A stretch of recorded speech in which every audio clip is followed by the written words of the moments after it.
Woo-wee! Oh man, oh my, oh my. Thank you so much for your patience out there who've been waiting in the audience. Hi, I'm Flintworth. Welcome to Haunted Hangouts, the show where I typically take a break from my usual fare on this channel to go enjoy the more spooky games that, well, that you all enjoy here on my neck of YouTube.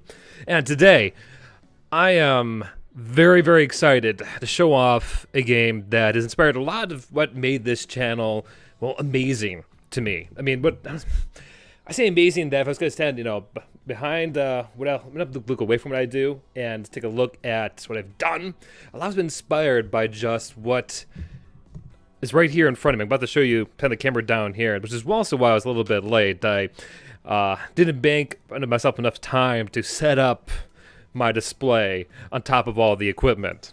But the game I'm of course talking about is the, to my opinion, wonderful Don't Look Back by Blacksite Studios. Well, I should say produced by Blacksite Studios, but written by the actually very wonderful Matt Burns. I've had the chance to talk to him a few times here and there, granted digitally on their Discord server, but overall, wonderful people, very nice, all basically independent, mainly when I first got to know them, miniature model manufacturers that have now kind of expanded more to be game publishers.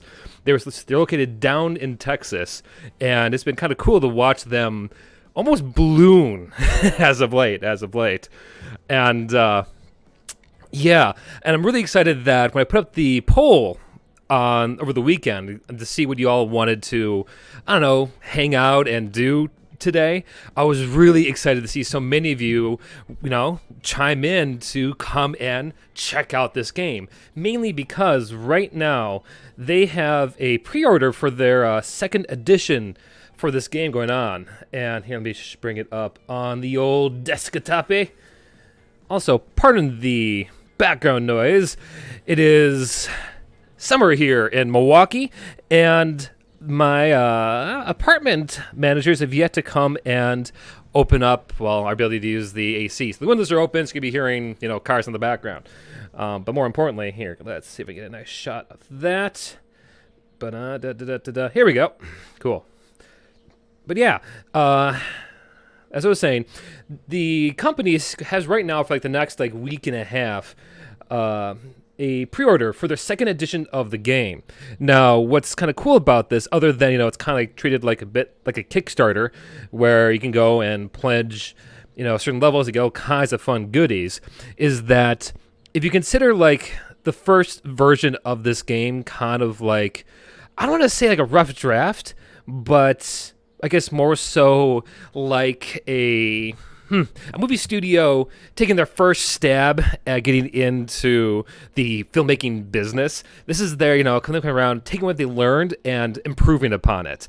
So we're looking at them taking a bunch of their old past resources, like the various expansions, which I do use a few of these in my today's demo, but also improved artwork, improved miniatures, and more galore. It's kind of cool.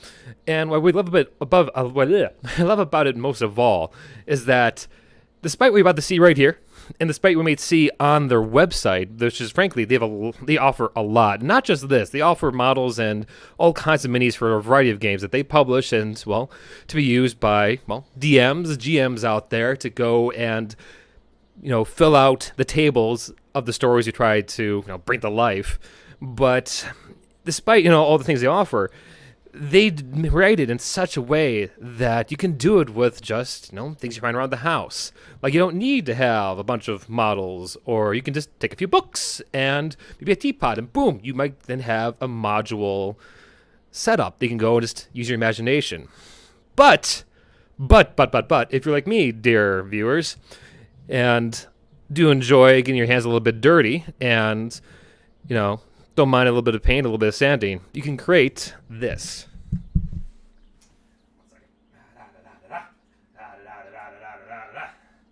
Let's see, pan it down, zoom out, unenhance. There we go. Your own little, woo, there you go. Your own little miniature suburb. Look at that. Yeah.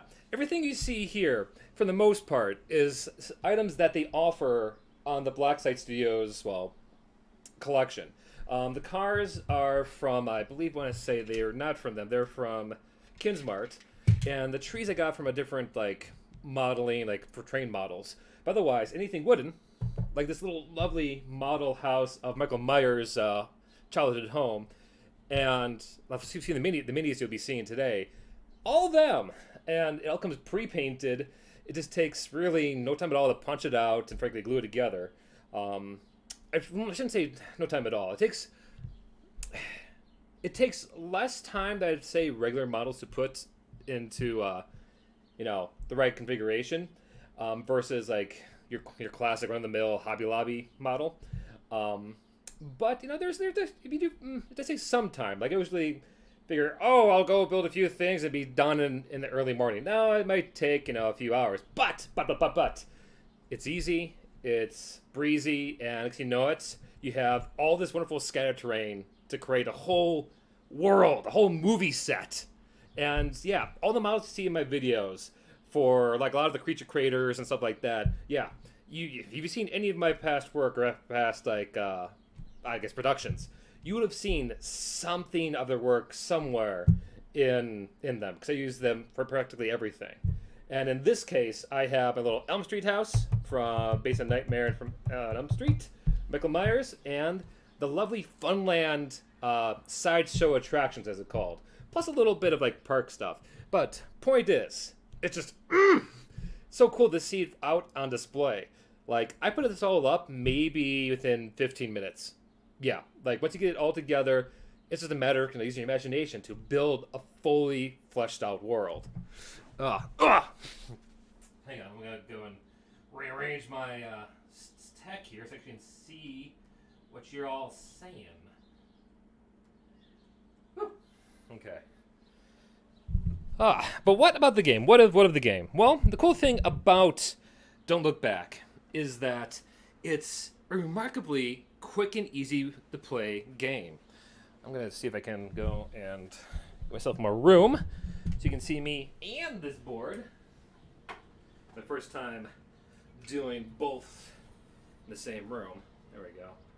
Maybe that'll be sort of enough. If not, I'll just deal with it. Okay.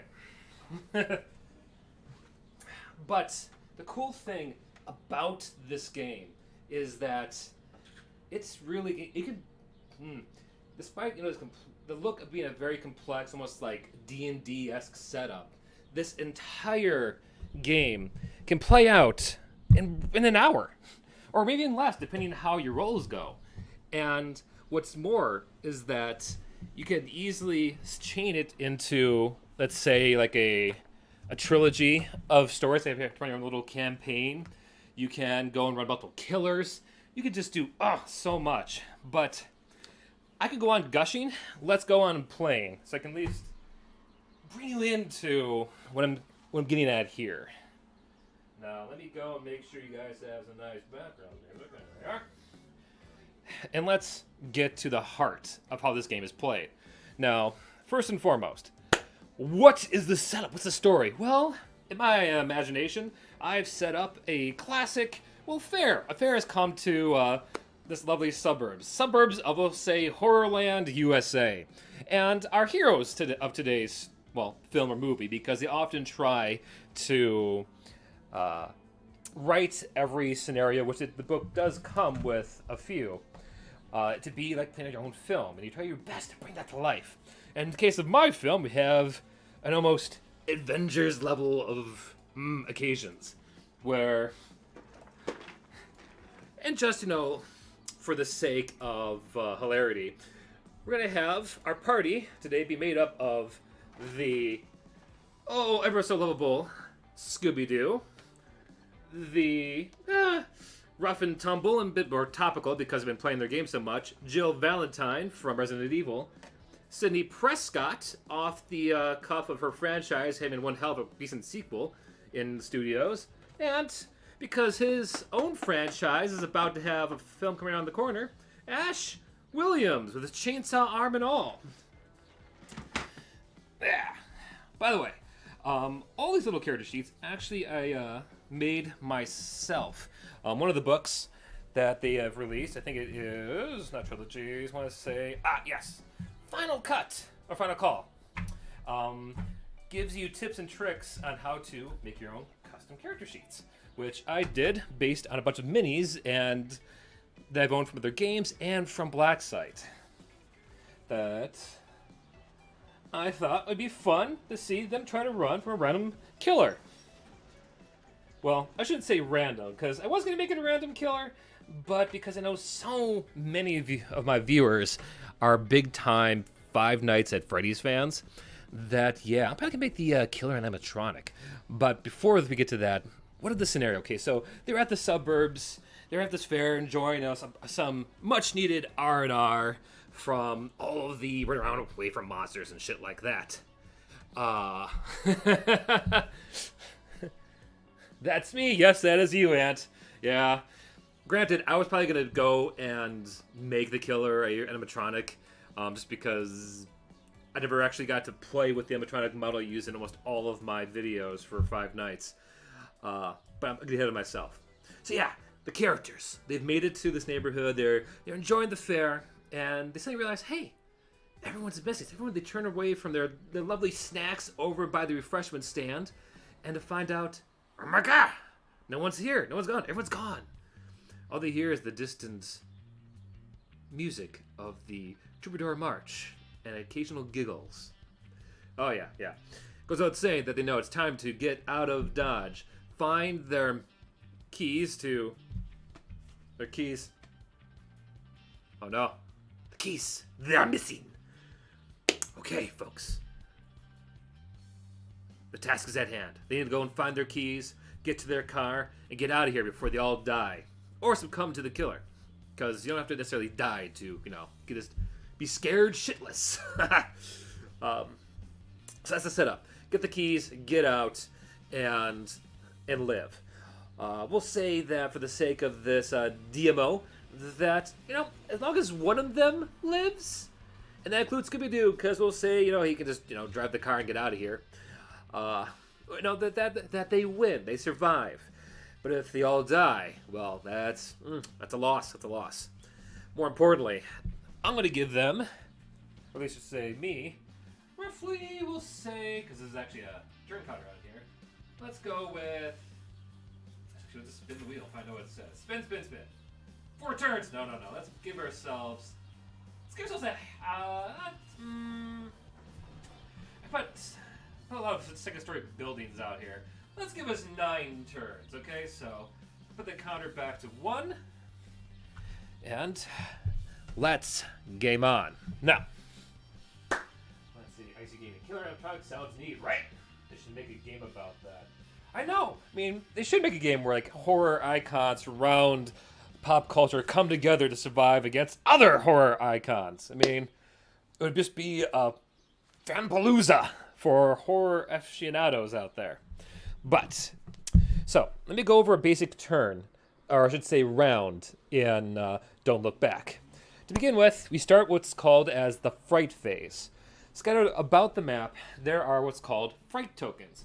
Basically, these represent, the killer possibly running through the shadows, spooky noises, a cat, jump scare, those sort of things that, help build the tension as the characters go and move around the map. They can move, they do have detrimental effects, but more importantly, they also can represent where the killer could spawn.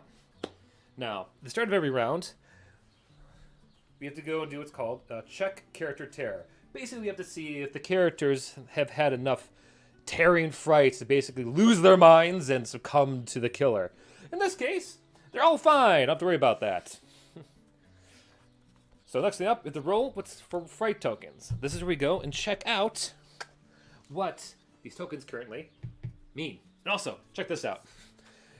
How you move around this board is based on inches or measurements. And how Blacksite Studios, helps their players measure this. Because you can use any kind of ruler. But, Blacksite really likes to go the extra mile. So, they offer little measurement knives. Look at that! Isn't that awesome? Yeah, their current little pre-order is offering like butcher knife. I'm looking forward to grabbing. So, but yeah, kind of quick segue on that.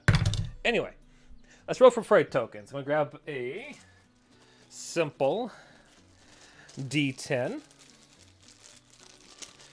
and I'm gonna roll on what's called the building tension chart. Now, for the sake of time, I won't go exactly over what each level entails or means. But in this case, I'm gonna go and roll, and just know that in this game, the the higher the roll, the worse off it's gonna be for me. So I'm gonna roll low, and I'm gonna roll 2. In this case, building tension. I needed to roll a 10 or higher to roll on those tokens. In this case, roll the 2. We're fine. They stay there and nothing happens. Excellent. Gives me a chance to move around. But after the fright phase, we go to what's called the killer phase, which in this case, because there's no killer out, don't worry about it. Good. Like that. Nothing happens. Now we go to, finally, the character phase. Now, each character gets to move once around. I should say get to have it one turn around, during which they get to make either 2 quick actions or 1 long action and a quick action. Now, there's a variety of different things you can do, and I do have these lovely cheat sheets here that helps me, let you know what I can do with that. For the sake of time, I'm not going to go through everything that's on here because, well, there is quite a bit to do. More importantly, if you look into getting this game for yourself, I don't want to go and list actions that might change or be improved upon in the upcoming edition. But what I will say is this. And actually, this is where I actually will want to ask you all for your help, your strategy, your insight. Because, I'm not doing this alone. Even though, technically, you could play this by yourself. It has capabilities to be a solo game. But it's more fun to hang out with you all back there. So basically, here's going to go. I'm going to, for the most part, take the lead. But if you have suggestions of what these characters should do, speak up. And I'll let you know how close I can make it to that possibly happen. To repeat, our mission, our goal, is to find the car keys and get out. Now, where are the car keys? Well, that's where I've marked these little cute points of interest with these lovely, convenient exclamation mark tokens. I have 2 of them located in every quarter of the map outside the starting one, which we'll now call A, B, and C. And there's always going to be a chance to find the keys at one of those locations. The catch is, if it's not there, well, oh no, it's a shame. We take the token, but it will add to the value to give us a greater chance to finding them keys. All right. So, let's see here. Knowing that we have the possible locations scattered around, let's say, I think to help it better for you, to get more into the mood, the setting. Right now, all the characters currently starting in the refreshment part of the fair, where the possible keys could have been left at the little gaming alley over here. They could have been inside the Michael Myers house, or over by Elm Street. So, let's see. Looking at my characters here, who has the highest move? Well, ironically, of course, Scooby-Doo! I gave them 6 inches of movement, which, frankly, could be quite a lot in a map like this. So, let's see. Gotta walk around the wires. There we go. So, okay. Scooby-Doo. Over here. Cute little tiny little dog token. Isn't that precious? Makes me wish I could go and have the talents to paint. But, well, I probably have the time some days to put these together. So, I kind of like them unpainted, but that's just me. So let's see here. Well, Scooby-Doo-Doo. Let's get him to move. Now, moving is a quick action, so technically I could have him move him twice. The catch is, the more scared the dog is, the greater the chance old Scoob could, trip and fall, which, considering that he's, in fact, a dog, well, Doesn't really leave us to have... I'll just say for the sake of, game mechanics. Yeah, the dog can totally trip on him over his feet, even though he has 4. Anyway. So, moving. A character may move a number of inches equal to their move value. If a character takes their second action as a movement, and if they have terror points, they must roll a d20. In this case, I don't have to worry about that too much. I'm going to have Scoob. This is what the tricky part is here, folks, because the terror tokens, as I said, the closer you are, the more, bad effects you can happen to you. However, you need to go closer to them to get rid of them, potentially. So in this case, old Scoob, I'm going to have you, old boy, probably run towards... Let's make a beeline toward the furthest point away from all the other characters. Let's go and have you do the first 6, and then another 6. Shoop, boop. There you are. Have him go run towards the Elm Street house. Because I'm not sure how much time I have before the killer starts coming and clonking out after my booty. And let's see here. As for the others, let's check their awareness. Because we want awareness for 2 things. Awareness is what this game uses to help investigate points of interest, as well as to investigate the terror tokens as well, with the hopeful chance that we'll get rid of them. And out of my current crew... Ash has no awareness whatsoever. They are oblivious to all and cannot see all. Sydney Prescott, though, I gave her pretty good awareness value. And I'll explain a bit more on how, ability checks work in this game once we get to them. But just know that my Sydney Prescott has an awareness of 12 versus my Ash Williams, who has an awareness of 7. Anyway. Okay, so what I'll probably do is I'll probably try to send Jill off after Scooby to go back him up and send Sydney Prescott and Ash Heckin' Williams to over here by the ice ball pavilion to go investigate stuff. Because if things get hairy, at least I know that Ash will be there to back up Sydney. Not that she really needs it from Ash. So, okay, let's see. Ash can move 4, Sydney can move 4, so they move about the same, and Jill moves about the same as well. Okay, trying to check their information. Okay, you need to know. Alright, nothing right now. Alright. Shoop! Shoop! This is where, folks, I wish I had an overhanging mic, but being this is my kitchen, I'm going to have to deal with moving this cord out of the way. Make sure you can still hear me. Anyway, so Scoop's going there. I'm going to send old Jilly off 4 and another 4. Go about there. And I should say, when it comes to moving these characters around, it doesn't have to be exact. I don't think it has to be exact. Personally, I like to do about approximately what you see on here, just for the sake of timing. As for Ash and Prescott, let's put that there and do there and shoot there. Cool. We're off to the races. Here we are. Do they know that there's a killer on the loose, and do you know who the killer will be? Yes, and technically yes, EK. The idea of this kind of game, the setting, is that if you put it into the setting of a movie, this moment in the game occurs basically at the climax, where they know something is up. They've maybe found a dead body. They've heard screams in the distance. This is like the last half hour of a Friday the 13th kind of film. As far as do you know who the killer is? Debatable. Maybe it could be like the Friday the 13th, the game, where Jason came up and smacked someone dead and they scatter to the winds. Or it could be an utter surprise. It doesn't really matter. I mean, what does is what you want in your story, the tale of your game. So in this case, my characters will say don't know what's out there in the woods. On the player side of things, technically, you can play it. I played this plenty of times when I showed the game off.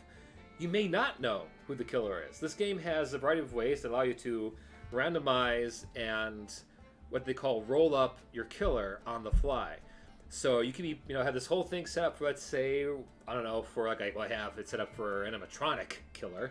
I might roll up and have, I don't know, a graboid from Tremors show up. That can happen. That's what's cool about this. Yeah, okay. So, but after you move all the characters, we get to the end, where we got to do, let's see, onto top of the hour. It's now turn 2. Back to the fright phase. Okay, check the character's terror. Are any of them terrified? Nope, they're good. They're not worried about anything like that. Okay. Let's see, next up after that, roll for fright tokens. Before, I wanted to roll high to get, lower, I should say. I wanted to roll on this thing to not worry about bad shit happening. But the game is set up that the longer it goes on, the lower the threshold the rolls will get to when I have to go and start doing the bad shit with the fright tokens. In this case, turn 1, have to roll higher than 10. Well, to about that, I rolled a 2. Let's see what happens in this round. 7! Okay, turn 2, if I roll higher than a 6, they're all for those fright tokens. Cool. Because I wanted to show you how these things in action. Now, how they work is, I believe I want to say, you start with the one furthest away and work your way towards them. Let me refresh the old thinker box. Okay.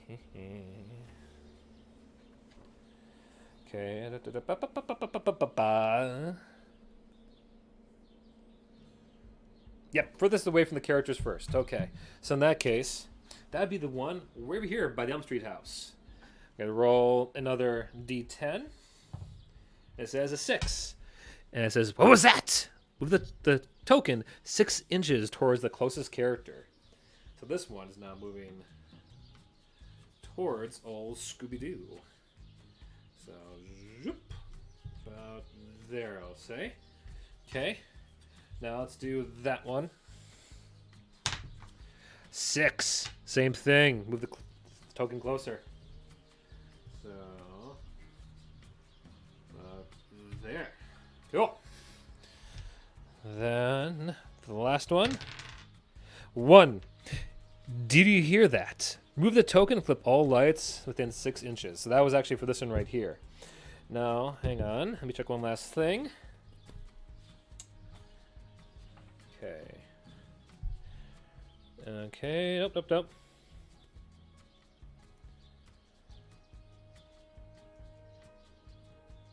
Okay, when rolling for the last fright token on the board, it automatically becomes a killer if the killer is not in play. Okay, in that case, this last one now, regardless of the roll, does become our killer. Hey, our little animatronic bunny finally shows up.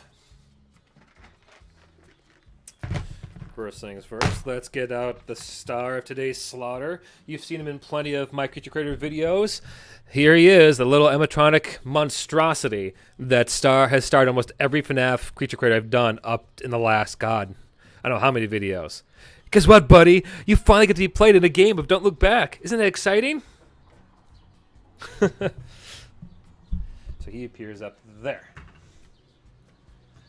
Gotta stop knocking that off. Zoop. Let's get out of the way. Now the killer, as mentioned before, does get their own set of fun little abilities called rolling for them. Now in this case, we're just going to choose one, and frankly, of the ones they have here, the best one's going to be one, I think, probably this little sucker right here, the disjointed. Sometimes it's twisted and hunched form, moves on all fours, its head twisting unnaturally as it stares. Each step it takes, its bones and tendons creak and snap. Okay, I know that animatronic isn't exactly has any fleshy bits inside, but twisted and hunched and moving all fours, has an unnaturally kind of crawl. Yeah, I think that to me would be the closest to what we have here. Or maybe the familiar. It's actually, that might be a bit better. Yeah. Familiars, your neighbor always used to be so friendly. Something has changed in the past few days. Yeah, like that better. Because our old animatronic used to be just happy-go-lucky. Used to be there to help, entertain kids. And now it's all demonic and scary.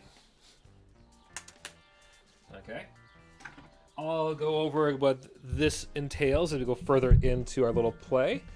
The big things we need to know now, though, are its MO and its traits. Now, every killer gets one of each at random when you play this. Don't need that. Get out of the way. The MO basically are the rules you follow to determine how the killer spawns, and how they go after certain targets. Where traits kind of help boost certain qualities or attributes. Here we go. Okay, let's choose one of these at random. MO for our animatronic is just out of sight. The killer always seems to be skulking in the shadows, disappearing behind a tree, or backing into a darkened doorway. At the last second, no matter how vigilant you are, it is always just out of sight. Pull that at random. That's like perfect Freddy material. Love it. Place the killer so that it is 6 inches away from the character with the lowest terror points, behind a piece of terrain if possible. Okay, so all of them have the same amount, but if they pick any of those characters, it would probably be old Scoob. 6 inches away behind a piece of terrain. So that would mean that this guy has now just ominously showed up behind the lamppost. Just staring at the dog menacingly. Right? Yeah, it definitely looks like he escaped that brother location. Alright, but let's see what kind of extra boost or power this creepazoid has. Okay. And let's just choose this one. Whispers. Repetitive and constant. Even when you plug your ears, they won't stop. Characters get a -2 to all actions when they're within 6 inches of the killer. Okay, so basically, they'll roll like shit next to this thing now. Fun. Fun on a cinnamon bun. That's not terrifying at all. Alright, get this out of the way. Any more? Cool. Alright. Now that we've got through the fright phase, it's time for the killer's first killer phase. Okay. On the killer's turn, we get to go and move them 1d10 spaces. Plus the number of fright tokens that are already on the character. In this case, Scoob doesn't have any fright for the moment. Okay. Let's see what goes from here. 2. Moves 2 inches towards old Scoob. As he's just walking towards old Scooby-Doo. Any kind of thing special you need to know? All characters are -2 to target a familiar killer. Oh, let me get this straight. So, because of Whispers and the familiar's abilities, these characters will be missing this guy like no one's business. Like, you get -2 to target the thing. Before a familiar killer attacks, all characters move 2 inches towards the killer. It's not only to get drawn in towards this bugger. All characters get a -2, a -2 to the rolls, plus additional -2 if they're within 6 inches. So Scooby-Doo here, if he was going to attack our little robot bunny, will get -4 to the rolls. And trust me, in a game where you have a very tight rolling window, well, not bad. But okay.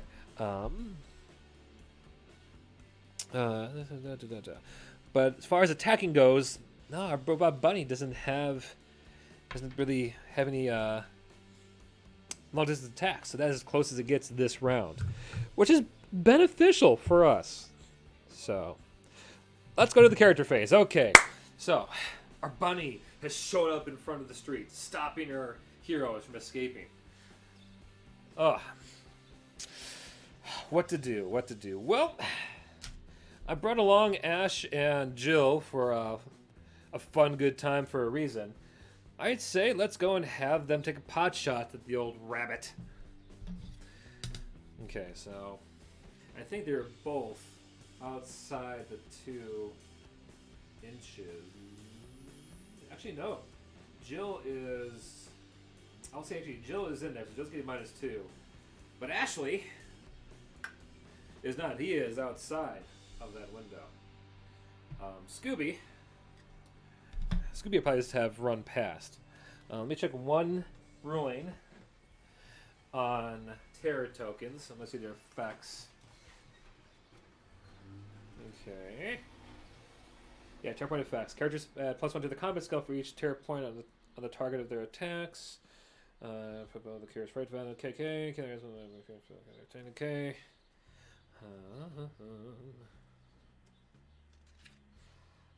Okay, I think I actually have everything already good to go. Oh, here's the thing I was looking for. When a character activates within 4 inches of a fright token. Okay. Don't worry about that just yet. Alright, so, folks, what are your thoughts? Is Scooby going to attack any monster? Is it ever more beneficial to run away? Frankly, yes. There is characters that is just much, much better to just get out of dodge, EK. In this case, Scoob is definitely going to run around the scary rabbit. So, we have him continue his beeline towards the Elm Street house. There is no attacks of opportunity in this game. They just, unless they are, I believe, base to base. In this case, Scoob is not, so he just skedaddles past. Here's the kicker, though. This is the thing I wanted to check up. As mentioned, these fright tokens do cause some bad stuff. Most importantly, if Scoob, if I have Scoob next to these things, within 4 inches next turn and I activate Scooby-Doo, he gets a terror point, which to repeat is bad. It's basically taking psychic damage. So I'm gonna try to avoid the terror as best I can. So 1, 2, 3, 4, 5, 6. At least a bit out of reach. There are ways to prevent these from getting close, as well as ways to make them go away. But even if you do get rid of all of them, more do spawn. So yeah, to repeat, EK, yeah, it's totally a viable solution to just run around, run past, and let other people deal with the big monster. Speaking of the big monster, okay, all 3 of my heroes over here are kitted out with all kinds of guns. But let's start with Ash over here. See, he has equipped his trusted boomstick. Yeah. By the way, Blackside doesn't have rules exactly for all the things I'll be using in this game. What I did was I took the closest I could find that is official and just renamed it or rebranded it to fit the character. So while the rules, while the name and the stuff they may have may be outlandish, maybe a bit overkill for the game, it's already been, I made sure it was balanced by keeping a more properly game tested item or skill. So basically I'm not cheating here. But Ash, with his boomstick, he has a range, it's ranged, which basically, as long as it's in his awareness, which is 7 inches, which I think is just roughly within 7 inches. 4, 5, 6, 7. Yep, just within. Pardon me. And he has 2 shots with it, two ammos, or he has the ammo of 2, so I can do 2 shots with this. After that, he is out unless I find more, and I can you can use a log action to add to his ammo. Cool. Anyway, so his first action, I'm gonna go and take a shot at the bunny. So let's see. Now, stat rolls. This is important because this is the first one I've gotten a chance to do so in the entire game. Stat rolls are a lot like D&D here, but instead of trying to roll high, you're instead trying to roll low, which, if you're like me, coming off of D&D 5th edition, kind of threw me off at first. But when you look at how the ruling and values work out, it makes a lot of sense and a lot simpler. So, for instance, Ash's combat is 13. So for me to hit, I need to roll lower than a 13, which on a d20 is almost roughly a good 70% chance for happening. That's why I said earlier, you want to, like this kind of game, you want to roll low, not high. So in this case, let's go and roll. 11, cool, I hit. And I get to deal D5 injuries, or damage, to the old bot. So, it's going to roll another D10 and divide it by half. Alright, the bunny takes 4 wounds. A good old blast from Ash. Love that. I just tried animatronic with Ash Williams. There you go. Now, it is possible to deal enough damage to send... Hang on. Apparently, my laptop is not getting power. Whew! Almost lost you there, folks. Okay. Make sure it's charging. Cool. Yeah, it is plugged in. Yeah, I was at 3% power. Well, that would have been embarrassing. Okay. But as I was saying, it is possible to go and deal enough damage to drive off the killer, but they can come back the following round. So it is, at least for right now, with the mode I'm playing, impossible to kill the killer and win. Looks like the pizzeria owner was reading from the book, hence the child spirits possessing animatronics. Yeah. No, Necronomicon X Roboticus. But okay, but what of Jill here? And we know, actually, no, I did, before I forget, Ash does get a quick action.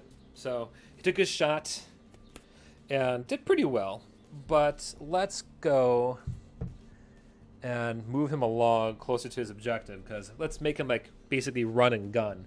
So we're gonna put him over here. There we are. Cool. Love it. And let's move on. So we did Scoob, we did Ash. Let's do the ladies. Now Sydney, I did give her a gun to take a pot shot as well, and I might use it.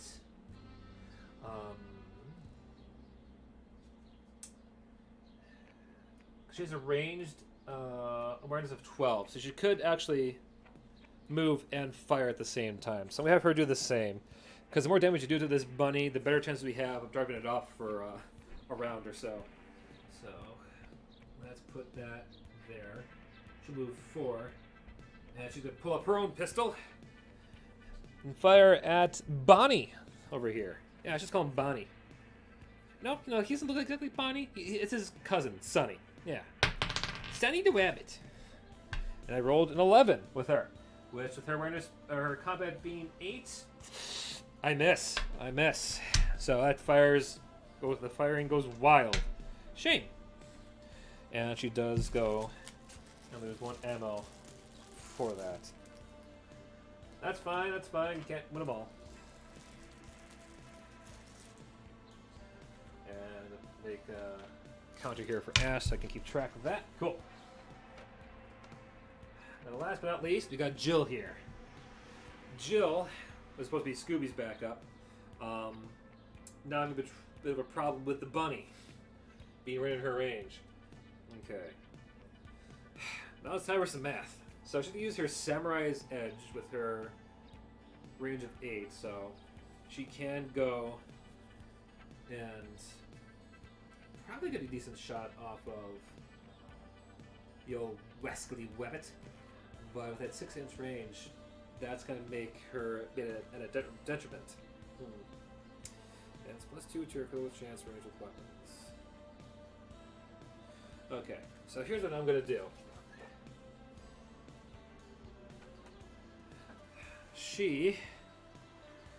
Well, let's have her just fire and see what happens. So her combat, once again, is 12.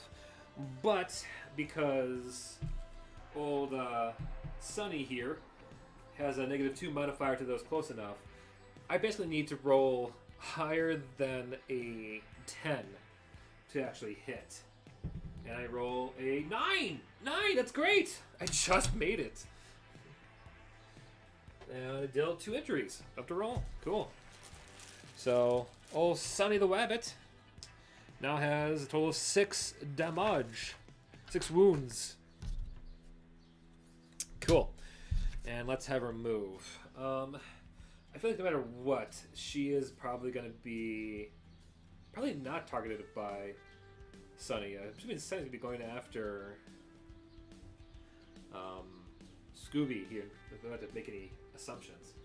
So I'm going to have her move at least there. Cool. Alright, and that's round 2.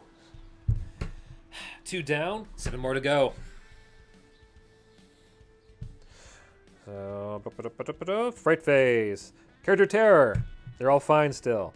Roll for fright tokens. Yes, so have to roll for those tokens, even though the killer's out, because, well, shit still can happen. Alright, 8. So, yep, still gotta do for the tokens. In that case, let's do this one first. 8. What was that noise? Put the token 6 inches towards the closest character. Okay. It's going to be probably bad for Scoo, because when I move him next turn, he's going to be taking 2 fright tokens, which could be bad. And then one more. 2. Yep, same thing.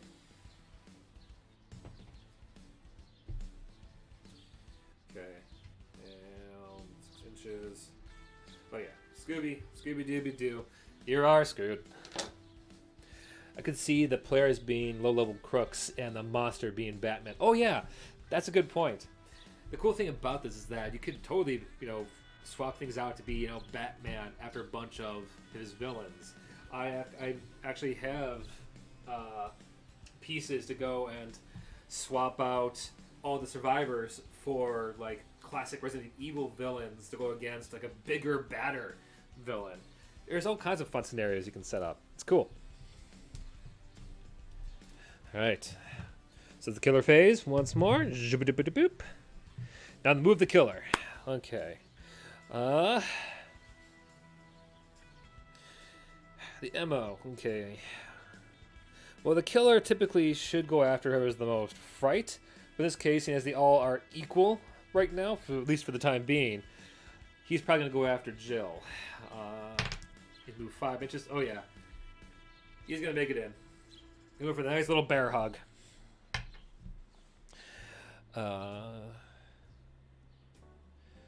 Okay. Special actions. Okay, attacks. Now we get to see the attack now. Starts with 1, an unexpected stabbing. So Sunny's going to use probably his claws and just go in for the little gut. And for familiar killer attacks, all characters move 2 inches towards the killer. Oh man, people are just drawn to this little cyber bunny's charm that they're going to be pulled in. Jaboot. And additional Jaboop. That's going to be bad for everyone next turn. Be negatives all around for those rolls. Okay. Alrighty. And off the attacks. Unexpected stabbing. For the killers, target the character in a base-to-base with the least terror points. In this case, Jill. In case of a tie, players choose. Characters injured by unexpected stabbings gain bleeding. Now the killer has a combat advantage of 16. Where'd my d20 go? There it is. So I'm assuming this does hit. Yeah. So Jill is going to take 2. She has a max health, by the way, of 10. So she's not doing good. And then surprise backhand. Attack targets the character with the lowest number of terror points within 4 inches that was not targeted by unexpected stabbing. In case of a tie, players may choose. So in other words, after stabbing Jill, old Sunny is now going to go and backhand Sydney. And do they do it? They just succeed. Sydney takes 1 little point of damage. And trips, gets knocked on her ass. Basically, it's going to make her slower next round. Bah! Fun. That sucks. Okay, my turn. Alright, Scoob, we need you to get hunting on those keys because we're not doing so great over there. So, Scooby, I'm going to go and probably do the first additional 2. Now, Scoob does take some terror points from all the spooky stuff over in that part of the neighborhood. But I'm going to try to my best to get to this little mark over here. Now let's see. What's the details? A result. Roll a d20. Okay. Alright. Roll a d20. And if I get a 2 or lower, Scooby-Doo trips. 2! You got a 2! See that shit? Ah! Alright, Scooby. You run over here and trip into the bushes. God, all my characters are falling flat on their asses. Alright. Shit. Okay.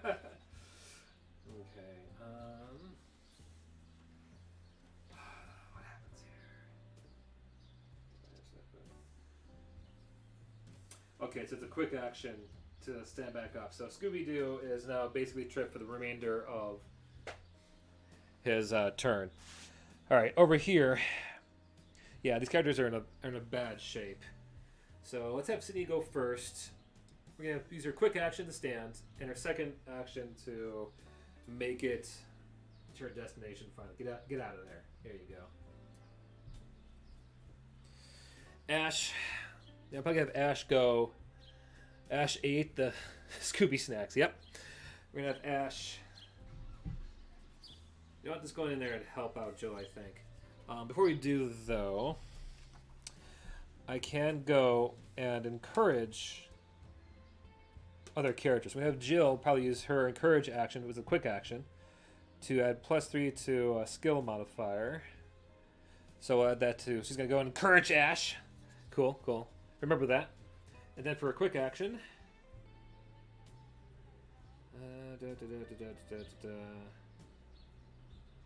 Yeah. Let's just have her start trying to fire point blank at the big bunny in her face.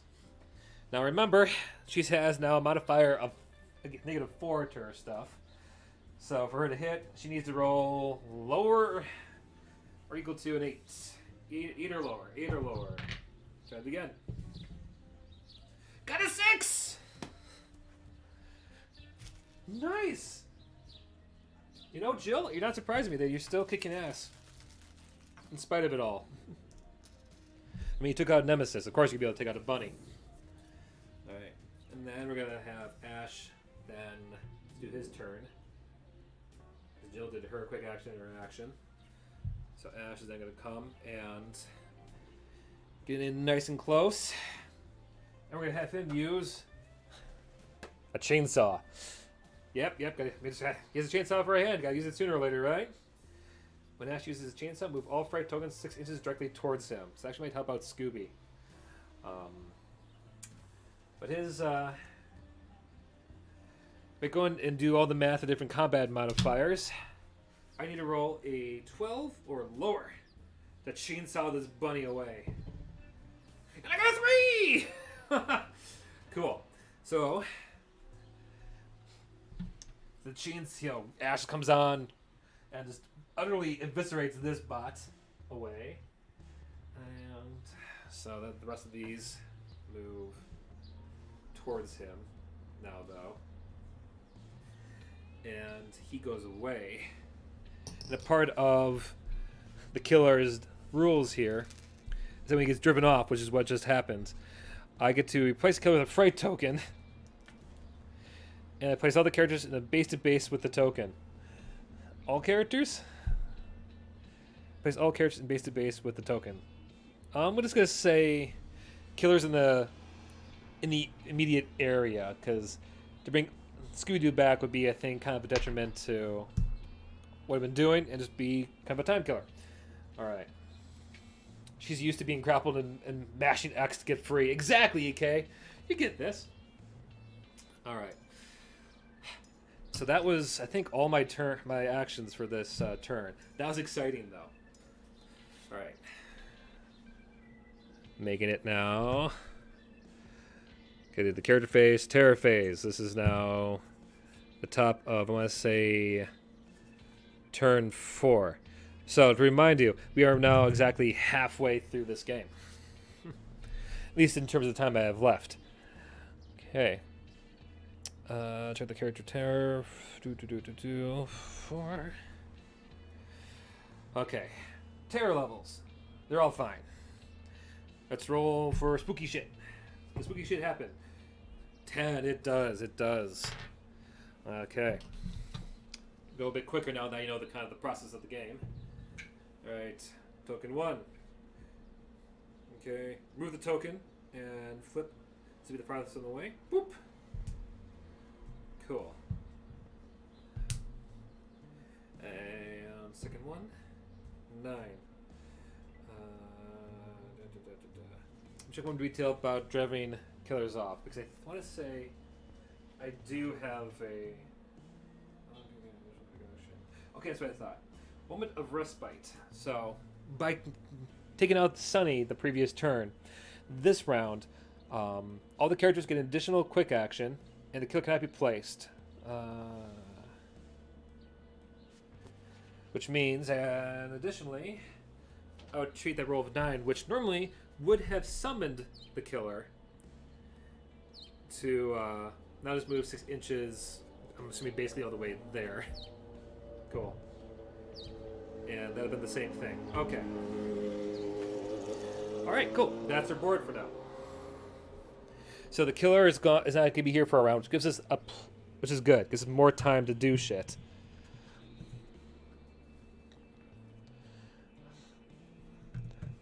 So, in that case, we have Scoob stand up.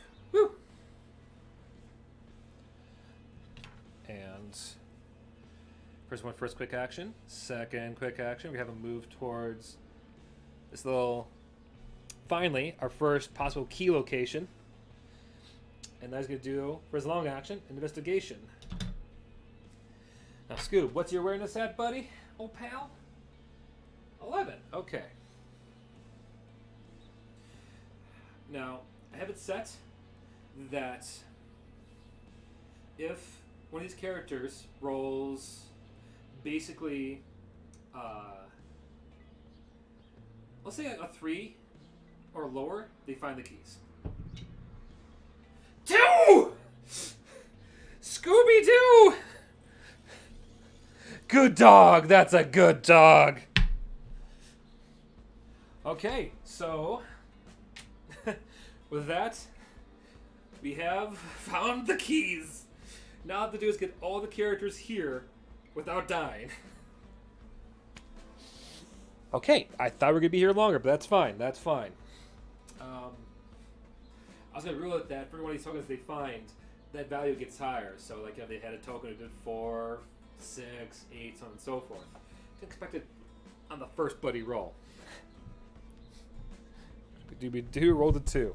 I have to point out that this is like the second time we played Find the Keys scenario, and we found the keys on the first try. I love stories like this. Okay. We're not out of the woods yet. We're not out of the woods. So that was Scooby-Doo's actions. He's done. The rest, though, they need to go and make it here in one piece. So, Sydney, have her move her 4. She does get 2 terror points for the 2 scary shit. As we move her second quick action. So that was the first one. Yeah, each move is a quick, so it was 1, 2. And she trips! She rolled a 1! But I haven't used these yet. Every character does come with luck points. And they're just like they sound. You basically can go spend a luck point to re-roll. I'm going to do that here. 19, okay. She doesn't trip. She stumbles. But she manages to right herself. Cool.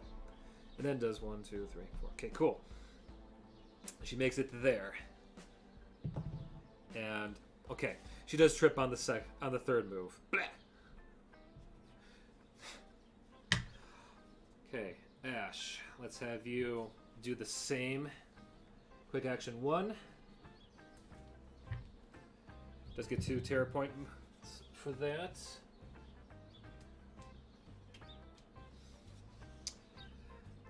Quick action number 2.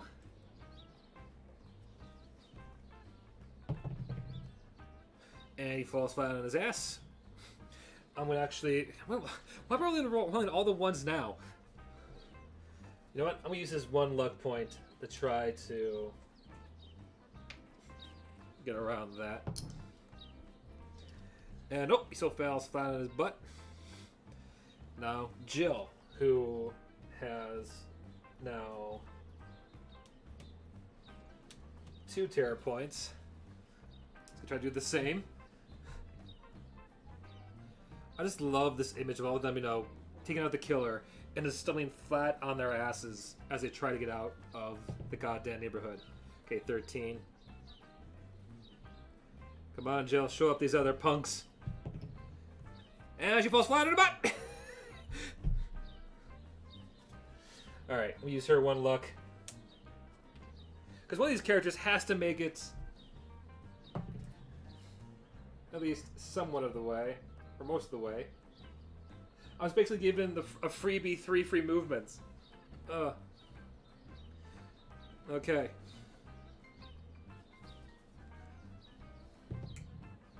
Cool. She stays standing. Great. That's what I like to see. Since I've been complaining about the slippery curve for years, City Council does nothing. Yep, that's it. They all fell in an unforeseen plot hole. Not pothole. I meant pothole. Okay. So, that was turn 4. Time for turn 5.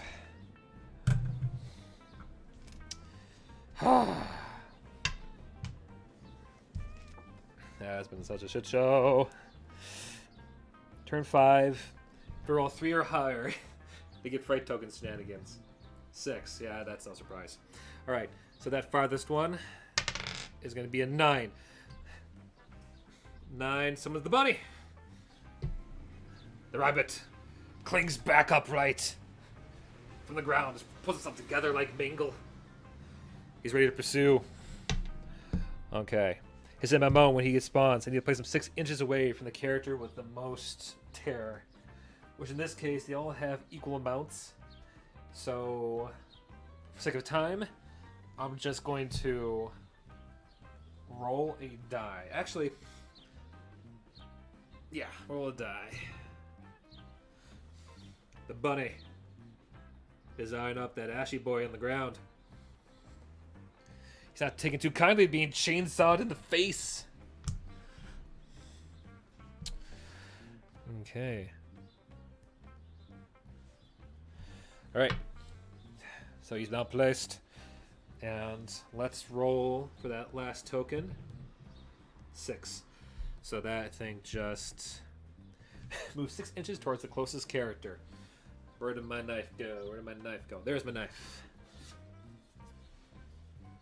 Oh, this is where I think a bloodbath possibly could happen. Okay. Alright. Sonny. Sonny the Wabbit. Be gentle. Alright. D10. 8. Plus an additional 2. Yeah. He makes it straight up towards Ash. And he's gonna go.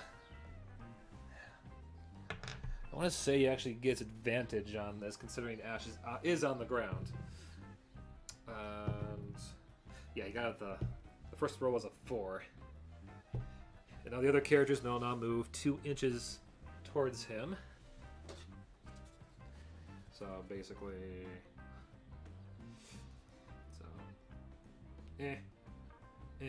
somehow the bodies get dragged across the ground. I love that. And why do I foresee that Scooby-Doo is going to be the only one that gets out of this shit?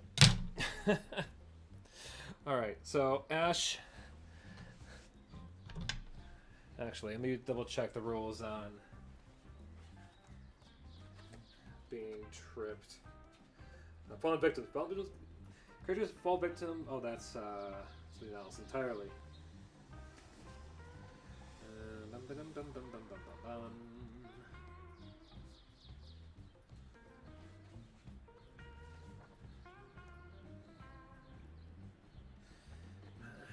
Just a moment. Okay. When a tripped character is the target of an MMO, the killer adds +2 to the movement. The character that is successfully attacked while tripped takes an additional injury from any damage. Okay, so so he didn't roll advantage, but he still got on the first roll, and that means Ash is taking 3 hits from that first blow.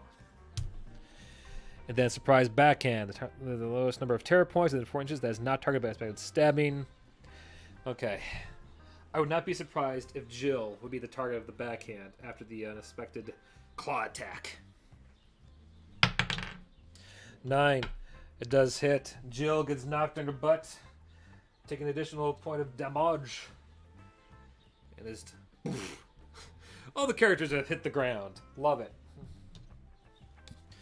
Okay. Now it's my turn.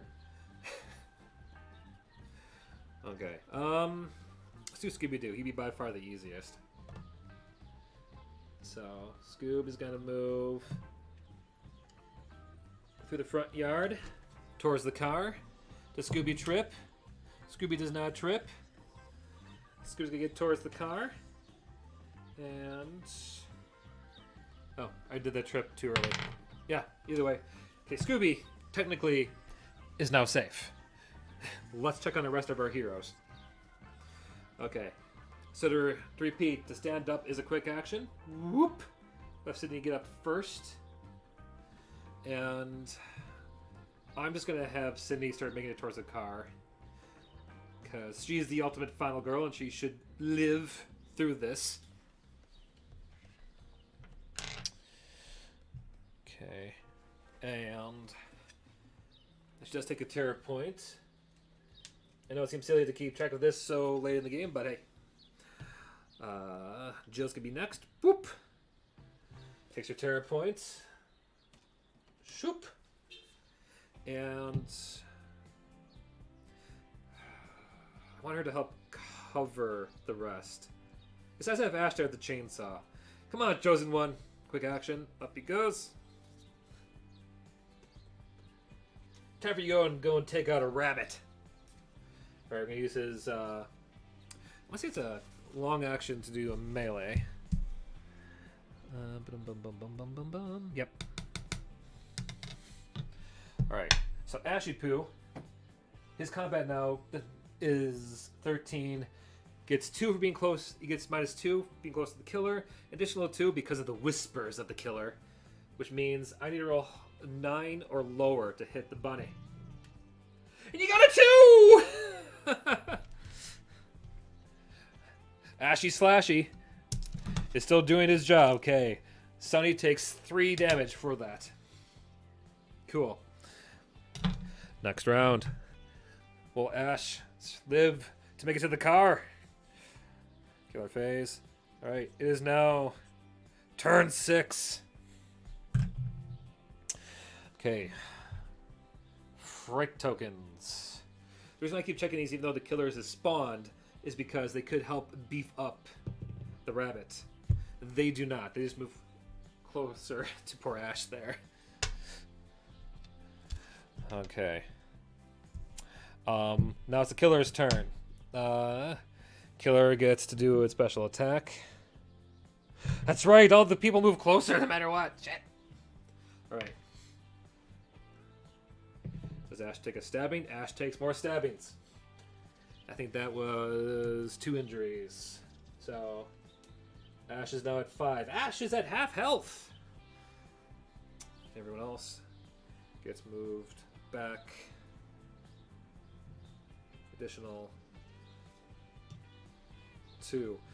Oh god, that damn rabbit's gonna pull me in like a black hole. Slashy. Assy Slashy 2 rolled a 2. Love it. Okay. Getting excited. I don't know if I'm able to get all...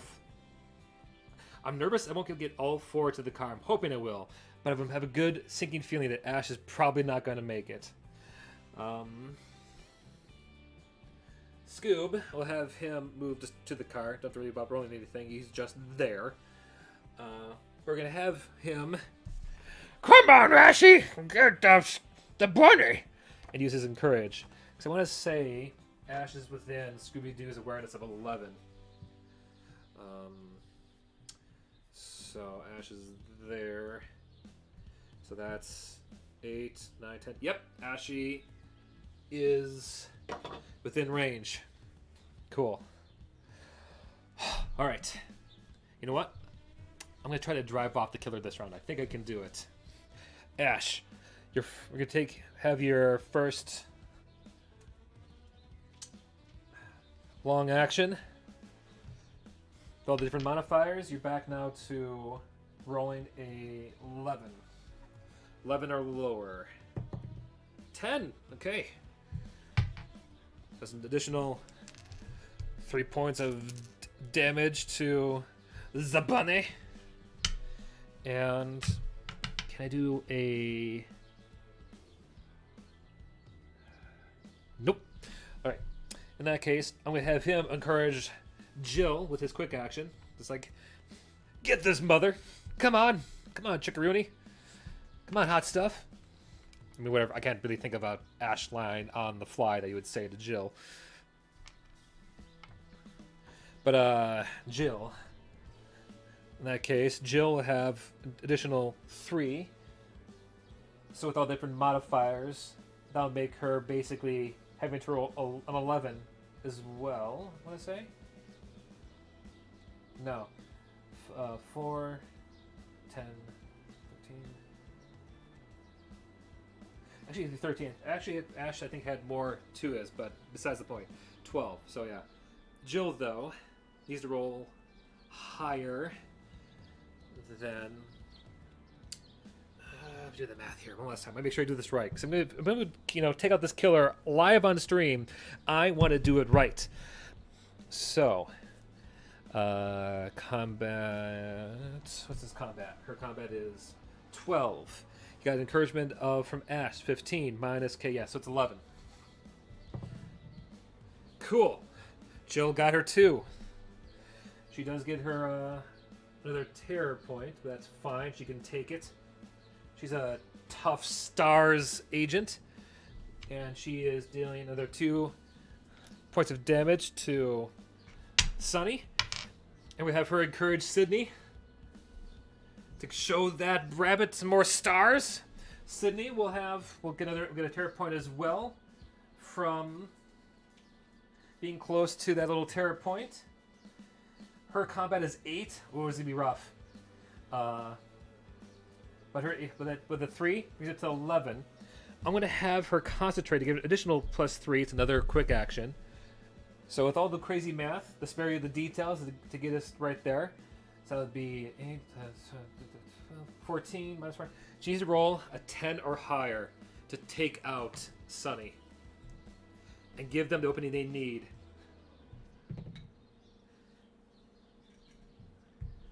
Do you see that? I don't think you can.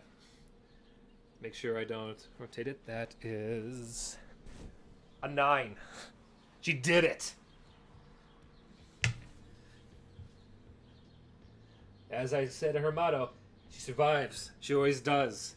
The rabbit gets taken out once more, leaving a terror point. Boop! Giving them another turn with 3 quick actions. That's exciting. So, all right, turn 7. I think they can all make it to the car. Let's roll on the terror. I think doesn't really matter. Actually, it does matter. This one goes away. And this one, yeah, stays right there. Okay. Let's do Ash first. Ash is going to move. Actually, let's move Jill first. Give yourself more room. Moves her first 4 for free. Her second 4. And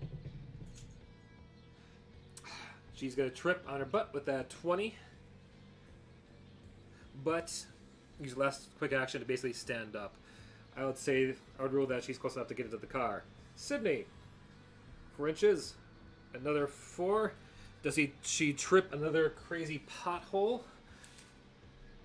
Let's find out. 4.